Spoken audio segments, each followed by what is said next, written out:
Hello, dear students. Today we are going to study a very interesting poem about the world. The name of the poem is Great, Wide, Beautiful, Wonderful World, written by W.B.Rands. W.B.Rands is a famous British writer who has written several nursery rhymes for children. After he became a reporter in England, he wrote successful poems and fairy tales to children. The poet himself is the speaker of this poem. In this poem, the poet, through the speaker, admires the beauty and grandeur of the earth. Children, have you ever stood by a mountain? Have you ever stood by the river? How did you feel when you were in the garden? How do you feel about going to the beach and standing in front of the ocean?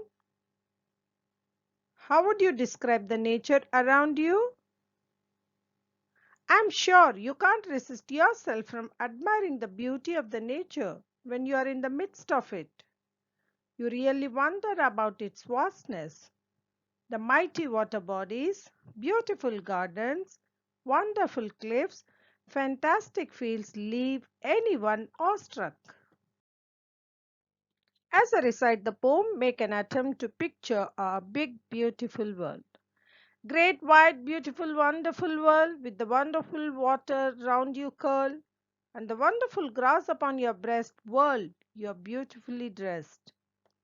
The wonderful air is over me, and the wonderful wind is shaking the tree. It walks on the water and whirls the mills and talks to itself on the tops of the hills. You friendly earth, how far do you go with the wheat fields that nod and the rivers that flow, with cities and gardens and cliffs and isles and people upon you for thousands of miles? Ah, you are so great and I am so small. I tremble to think of you, world at all. And yet, when I said my prayers today, a whisper inside me seemed to say, you're more than the earth, though you are such a dot. You can love and think, and the earth cannot.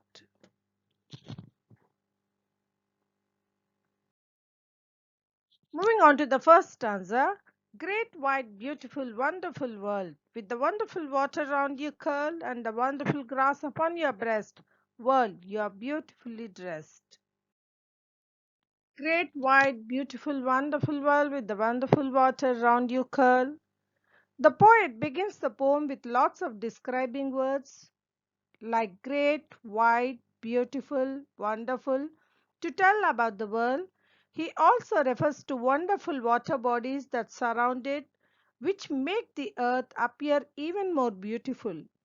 It means the water in seas, oceans that curls around the earth adds beauty to it. The earth looks more beautiful with the water that curls around it. And the wonderful grass upon your breast, world, you are beautifully dressed. The poet personifies the world and says, the world with the green grass on its chest appears to be beautifully dressed. Moving on to the next stanza, the wonderful air is over me, and the wonderful wind is shaking the tree. It walks on the water and whirls the mills, and talks to itself on the tops of the hills. In this stanza, the poet mentions about himself and air that is around us and about the wind and its activities. The wonderful air is over me and the wonderful wind is shaking the tree. In these lines, the poet talks about air. Air is something that is around us. Wind is air in motion. Here, me refers to the poet himself. The poet enjoys himself when the air passes over him. He also describes the wind by calling it wonderful. Due to wind, the tree is shaking and the leaves are moving. It's a beautiful sight for anyone to watch. It walks on water and whirls the mills and talks to itself on the tops of the hills. In these lines, the poet speaks about other activities of the wonderful wind. The wonderful wind creates small waves when it gently passes over the water. it turns the windmills with its power. It appears to talk to itself at the top of hills when it reaches the hilltop. It means it gently breezes over the tops of the hills. Moving on to the third stanza. You friendly earth, how far do you go?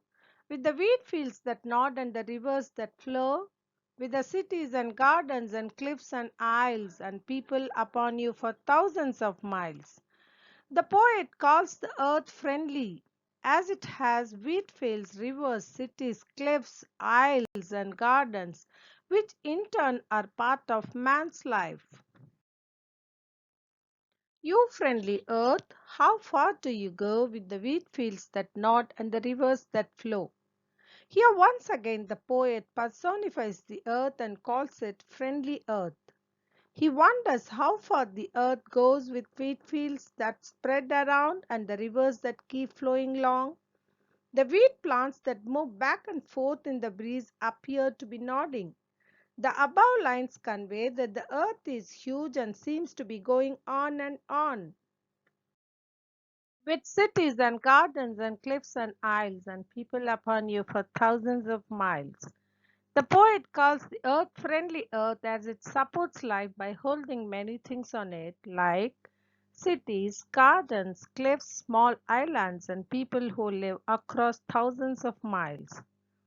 The poet is trying to convey that lots of people live all over the world, stretching miles and miles upon it. Here the poet wonders how far the earth spreads. Ah, you are so great and I am so small. I tremble to think of you, world, at all. And yet, when I said my prayers today, a whisper inside me seemed to say, you are more than the earth, though you are such a dot. You can love and think, and the earth cannot. In the last stanza, the mood of the speaker changes. He compares himself with the vast earth and feels he is too small to be compared to it. The very thought shakes him. When he is offering his prayers to the Supreme God, his inner voice speaks to him in a soft tone, thus reminding him, though he is tiny like a dot, he is also far more than the earth, as he can love and think which the earth cannot. Ah, you're so great and I'm so small. I tremble to think of you, world, at all. In the last stanza, the tone of the poem turns sad as the poet compares himself with the wide world and feels extremely small in front of the mighty earth. The very thought makes him tremble. He compares the size of his with that of entire world, which obviously makes anyone to shake with fear. And yet, when I said my prayers today, a whisper inside me seemed to say. The feeling did not last long. As the feeling is hard to bear with, he offers his prayers to God, which makes him calm down. Soon he realizes and identifies the best in him. As he is praying, his inner voice speaks to him in a soft tone. You are more than the earth, though you are such a dot. You can love and think, and the earth cannot. The speaker's inner voice tells him that he too has unique qualities which make him special. In the concluding lines of the poem, the speaker understands, however vast or beautiful the earth might be, the earth can never have the emotions and feelings of a human being. The speaker realizes that the power to think, feel, love makes a man superior to the earth, even though physically he is a dot compared to the world. No doubt the earth supports life, so does the man. He can lend ears when someone is in pain.